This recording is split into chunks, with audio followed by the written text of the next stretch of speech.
Voglia non esiste e non si dice. E capita, mamma tua? Già ce l'hai detto un sacco di volte. Quando vogliamo una cosa, non diamo soggetto solamente a noi stessi. Se dice volesse, la vetteramente addolorata, con l'occhio che ne chianta. Ma volessi tornare a casa? Aprirà io vaglioncello. Torniamo a casa, già.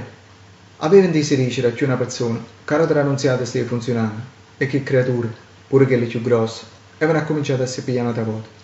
Ma che non si fosse tirato mai a concepire. A rimanere figlio a rota fosse stata troppo una barbarità. Per dolorata che invece si era sbattuto come che, e per mi si spia, e più di verena, e riude girando per tutte parti, per trovare una buona famiglia, che ognuno poteva far crescere come essa non avesse potuto mai fare. Ognuno che incontrai, Marcello non affiorai all'uomo e alla femmina che la stavano annanzi.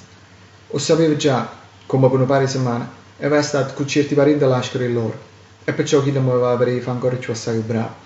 Marcello non picciai. Salutava mamma Camanella, patramento che ella si scostava, senza salutare mai, e scompariva rete e colonne sole, appezzate dentro la canna lo cielo. A casa nuova che l'aspettavano, non stava manco tanto lontano dal quartiere, dove piccerilla era nata e cresciuta contenta. Solo che questa stava là di coppa, parecchie c'è un coppa.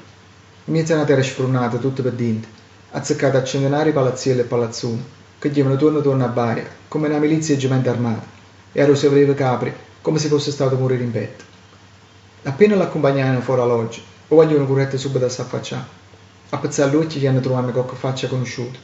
Bezzava capo in mezzo a due sbarre ranforiate, ma arrivai solo a vedere un mattone di costruzione, che si ammacchiavano tutto male a loro.